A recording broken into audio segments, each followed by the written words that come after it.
দেশ বিদেশের ব্যবসা বাণিজ্য আর অর্থনীতির সব খবর নিয়ে আমন্ত্রণ ওয়ালটন স্মার্ট ফ্রিজ বিজনেস রিপোর্টে। দাবি পূরণের আশ্বাসে ধর্মঘট প্রত্যাহার এলপিজি ব্যবসায়ীদের। 2 সপ্তাহের মধ্যে সরবরাহ সংকট কাটবে আশ্বাস বিইআরসি চেয়ারম্যানের। অর্থ বছরের প্রথম 5 মাসে বৈদেশিক ঋণের প্রতিশ্রুতি বেড়েছে প্রায় 133%।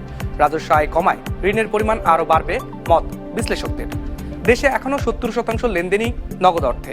নিরাপত্তার অভাব আর বাড়তি ব্যয়ের কারণে বাড়ছে না নগদবিহীন লেনদেনের পরিধি। এমন সব খবর নিয়ে আমাদের আজকের আয়োজন।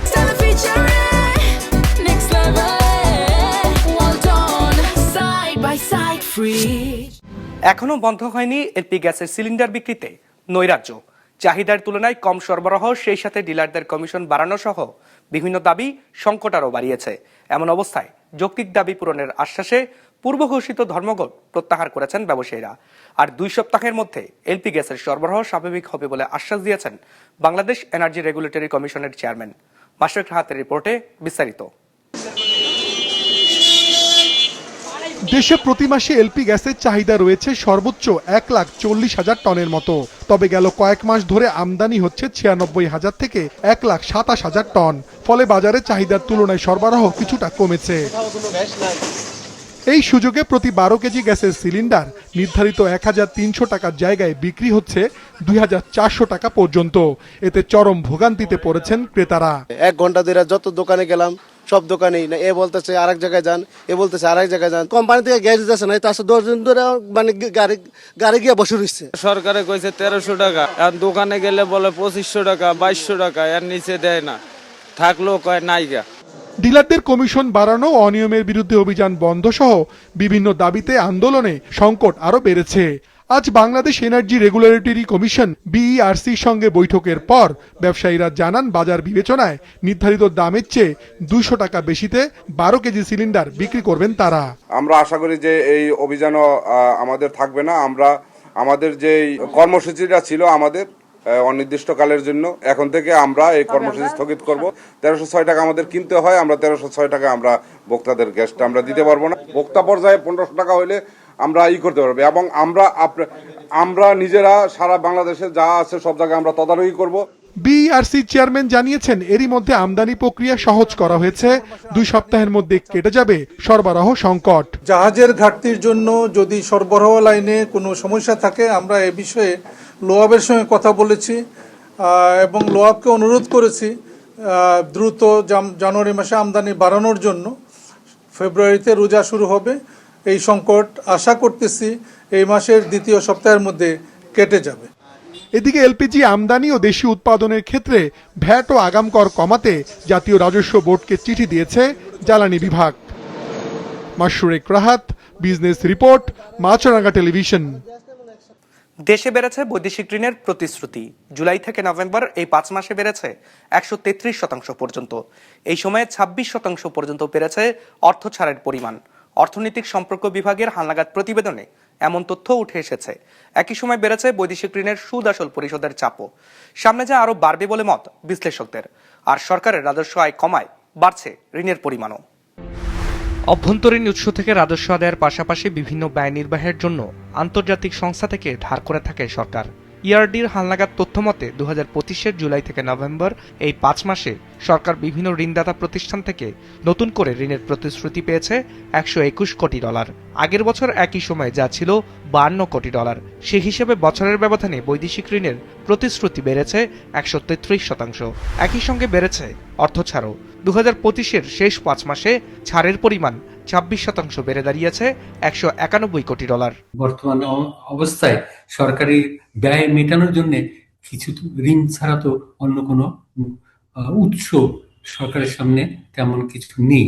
কাজেই এই সামগ্রিকভাবে কিন্তু সরকারি ঋণ, সেটা বিদেশি এবং অভ্যন্তরীণ দুটো ক্ষেত্রেই কিন্তু ঋণের উপর অনেক বেশি নির্ভরশীল হতে হচ্ছে সরকারকে। আমাদের যে প্রবৃদ্ধিটা এখন কমিটমেন্টের আসছে, সেটা হচ্ছে আমাদের বেজ যেটা ছিল সেটা কিন্তু অনেক নিচে নেমে গিয়েছিল। সেই নিচের সাথে যখন প্রবৃদ্ধিটা লক্ষ্য করেন তখন দেখা যায় যে অনেক প্রবৃদ্ধি হয়েছে। কিন্তু আপনি যদি বছর ভিত্তিক তুলনা করেন, স্টিল এখনো কমিটমেন্ট অন্যান্য গণতান্ত্রিক সরকার যখনই ছিল না কেন পূর্ববর্তী সরকার সময়ের তুলনায় স্টিল কম। অর্থনৈতিক সম্পর্ক বিভাগের তথ্যমতে এই সময় দেশে যে পরিমাণ বৈদেশিক ঋণ এসেছে তার সমপরিমাণ অর্থ সরকারকে ব্যয় করতে হয়েছে ঋণের সুদ ও আসল পরিশোধের জন্য। তথ্য বলছে জুলাই থেকে নভেম্বর সময়ে সুদ আসল মিলিয়ে সরকার পরিশোধ করেছে $189 কোটি, যার মধ্যে আসল $121 কোটি আর সুদ হিসেবে ব্যয় হয়েছে $67 কোটি, যেখানে গেল বছর একই সময় পরিশোধ করা হয়েছিল $171 কোটি। 2026-এ এসে সেটা কিন্তু আরো অনেক বৃদ্ধি পাবে, যে এই অর্থ বছর প্লাস আগামী অর্থ বছরগুলোতে। এখন সেটা ফরেন কারেন্সির জন্য একটা বড় চ্যালেঞ্জ তৈরি করবে, ইন এ সেন্স যে আমাদের যেখানে 3 বিলিয়নের মতো দিতে হতো সেখানে প্রায় এখন 7 বিলিয়নের মতো পৌঁছে যাচ্ছে। আপনার ঋণ পরিশোধের জন্য সবচেয়ে বড় যেটা হচ্ছে আমাদের নিজস্ব বৈদেশিক মুদ্রা অর্জন বৃদ্ধি করতে হবে। আয়ের উৎসগুলোকে যদি আমরা ক্রমাগতভাবে বৃদ্ধি করতে পারি তাহলে কিন্তু আপনার এই যে ঋণ পরিশোধ করার যে চাপ, এই চাপটা কিন্তু অত বেশি অনুভূত হবে না। আলোচ্য সময়ে সবচেয়ে বেশি অর্থ ছাড় করেছে রাশিয়া $55 কোটি, দ্বিতীয় সর্বোচ্চ অর্থ পাওয়া গেছে বিশ্ব ব্যাংক থেকে $42 কোটি। এছাড়া এডিবি, চীন, জাপান ও ভারত মিলিয়ে আরও $68 কোটি অর্থ ছাড় করেছে। Business report, Maasranga television.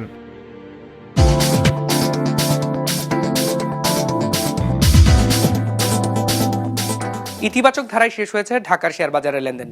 সার্বিক সূচক ডিএসএক্স 5 পয়েন্ট বেড়ে দাঁড়িয়েছে 4,998-তে।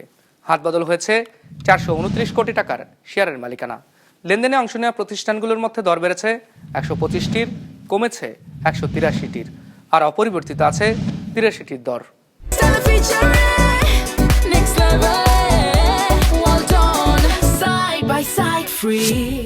কর জটিলতা, নিরাপত্তার অভাব আর লেনদেনে বাড়তি ব্যয়ের কারণে দেশে বাড়ছে না নগদবিহীন লেনদেনের পরিধি। এমনটাই উঠে এসেছে পলিসি রিসার্চ ইনস্টিটিউট আয়োজিত এক সেমিনারে, যেখানে নগদবিহীন লেনদেনের ক্ষেত্রে নিরাপত্তা জোরদারের পরামর্শ দেন বক্তারা।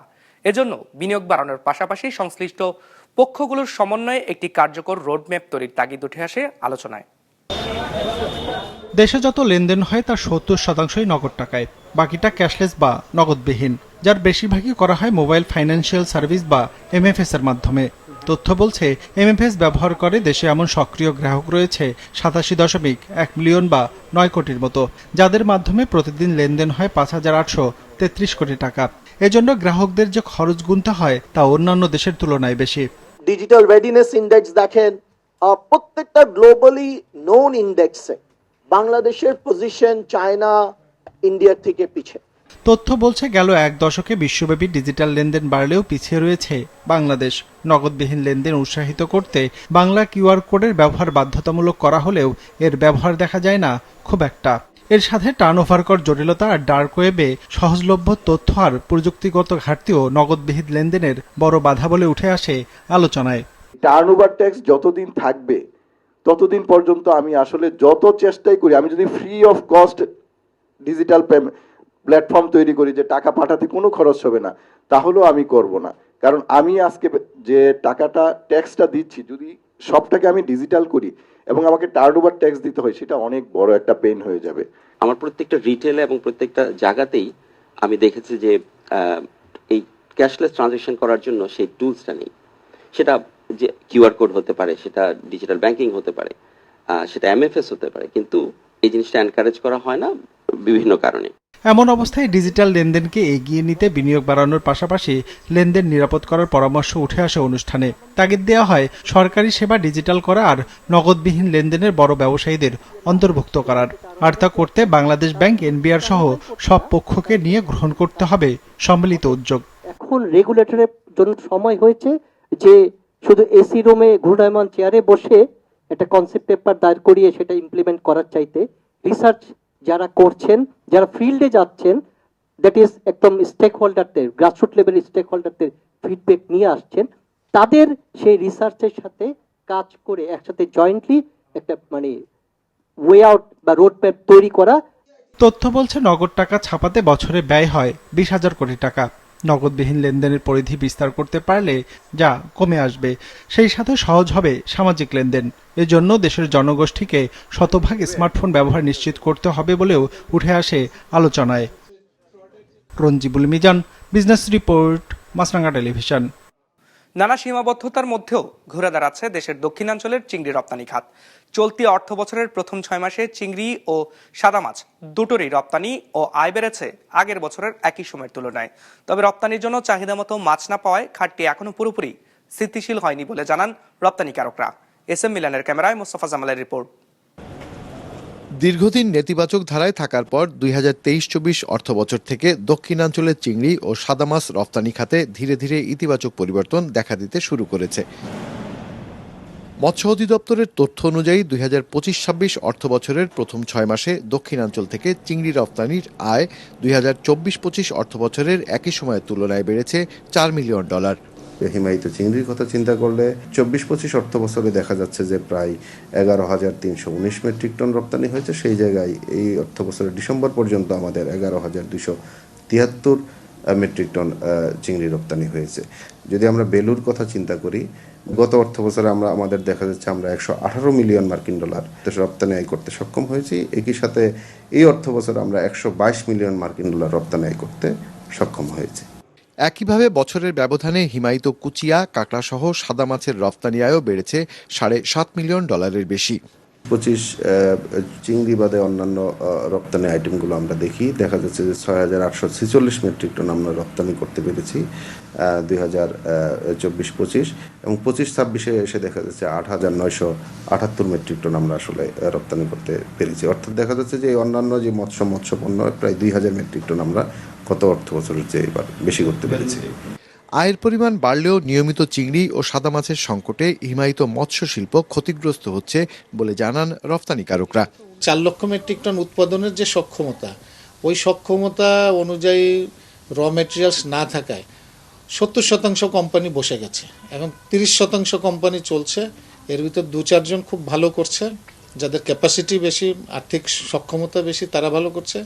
আর যারা আপনার ক্যাপাসিটি কম, তারা আপনার ধুকে চলছে। ওই অ্যাভারেজ 15 থেকে 20% তারা তাদের উৎপাদন ক্যাপাসিটি ইউটিলাইজ করতে পারছে। তথ্য বলছে 2024-25 অর্থবছরে দক্ষিণাঞ্চল থেকে হিমায়িত মাছ রপ্তানি হয়েছিল 34,000 টন, আর চলতি অর্থবছরের প্রথম 6 মাসেই রপ্তানির পরিমাণ ছাড়িয়েছে 20,000 টন। Mostafa Jamal, business report, Maasranga television. দ্বিদলীয় রাশিয়ার নিষেধাজ্ঞা বিলে সবুজ সংকেত দিয়েছেন যুক্তরাষ্ট্রের প্রেসিডেন্ট ডোনাল্ড ট্রাম্প। বিলটি পাশ হলে ভারত, চীন ও ব্রাজিলের মতো যেসব দেশ রাশিয়ার কাছ থেকে তেল কিনেছে তাদের বিরুদ্ধে যুক্তরাষ্ট্রের জন্য শাস্তিমূলক পদক্ষেপ নেওয়ার সুযোগ তৈরি হবে। ডেস্ক রিপোর্টে বিস্তারিত। রাশিয়ার কাছ থেকে জ্বালানি তেল কেনার কারণে ভারত, চীন সহ বিভিন্ন দেশের উপর বেশ ক্ষুব্ধ মার্কিন প্রেসিডেন্ট ডোনাল্ড ট্রাম্প। ট্রাম্পের অভিযোগ, এর মাধ্যমে ইউক্রেন যুদ্ধে হামলায় রাশিয়াকে পরোক্ষভাবে সহায়তা করছে দেশগুলো। এবার রাশিয়ার কাছ থেকে জ্বালানি তেল কেনার অভিযোগে ভারত, চীন ও ব্রাজিল সহ বেশ কয়েকটি দেশের ওপর 500% শুল্ক আরোপের প্রস্তাব সংক্রান্ত একটি বিলে সম্মতি দিয়েছেন ট্রাম্প। এর মাধ্যমে ভারত, চীন ও ব্রাজিলের ওপর চাপ সৃষ্টি করাই যুক্তরাষ্ট্রের লক্ষ্য। এ তথ্য জানিয়েছেন রিপাবলিকান সিনেটর লিন্ডসে গ্রাহাম, যিনি প্রতিরক্ষা বিষয়ে কঠোর অবস্থানের জন্য পরিচিত। লিন্ডসে গ্রাহাম জানান, বুধবার তিনি হোয়াইট হাউসে ট্রাম্পের সঙ্গে সাক্ষাৎ করেন। বৈঠকে প্রেসিডেন্ট কয়েক মাস ধরে প্রক্রিয়াধীন রাশিয়া নিষেধাজ্ঞা বিলে সবুজ সংকেত দিয়েছেন। আগামী সপ্তাহেই বিলটির ওপর ভোটাভুটি হতে পারে বলেও জানান তিনি। মূলত সিনেটর লিন্ডসে গ্রাহাম ও ডেমোক্রেটিক সিনেটর রিচার্ড ব্লুমেনথালের প্রণয়ন করা এই বিল মার্কিন প্রশাসনকে ব্যাপক ক্ষমতা দেবে। এর আওতায় যেসব দেশ রাশিয়ার তেল, গ্যাস, ইউরেনিয়াম ও অন্যান্য রপ্তানি পণ্য কিনবে তাদের ওপর 500% পর্যন্ত শুল্ক এবং পরোক্ষ নিষেধাজ্ঞা আরোপ করা যাবে। কঠোর এই নিষেধাজ্ঞা প্যাকেজের মূল লক্ষ্যই হল মস্কোকে অর্থনৈতিকভাবে পঙ্গু করে দেয়া। ইউক্রেনে রুশ আগ্রাসনের মাধ্যমে যে যুদ্ধ চলছে তা বন্ধ করতে ট্রাম্প প্রশাসন যখন সমঝোতার আলোচনা চালিয়ে যাচ্ছে, ঠিক তখনই এই পদক্ষেপ নেওয়া হলো। এদিকে উত্তর আটলান্টিক মহাসাগর থেকে রাশিয়ার পতাকাবাহী একটি খালি জ্বালানি তেলবাহী ট্যাঙ্কার জব্দ করেছে যুক্তরাষ্ট্র। ট্যাঙ্কারটিকে পাহারা দিয়ে রাখার জন্য রাশিয়া নৌবাহিনী মোতায়েন করেছে, এমন খবরের মধ্যেই যুক্তরাষ্ট্রের এ পদক্ষেপ। এই ট্যাঙ্কারে ভেনেজুয়েলার তেল বহন করত এমন অভিযোগে যুক্তরাষ্ট্রের কোস্টগার্ড এবং বিশেষ সামরিক বাহিনী মারিনেরা নামের ট্যাঙ্কারটি জব্দ করে বলে জানিয়েছেন কর্মকর্তারা। Amina Lucy, business report, Maasranga television. দর্শক, আমাদের যে কোনো পর্ব নিজেদের সুবিধাজনক সময় দেখতে সাবস্ক্রাইব করুন বিজনেস রিপোর্টের অফিসিয়াল ইউটিউব চ্যানেল। ফেসবুক পেজে লাইক দিয়ে আপডেট থাকুন ব্যবসা বাণিজ্যের আলোচিত সব ঘটনা সম্পর্কে। আর আপনাদের মতামত জানান কমেন্টস অথবা ইনবক্সে। আজ এইটুকুই, বিদায় নিচ্ছি, ভালো থাকবেন।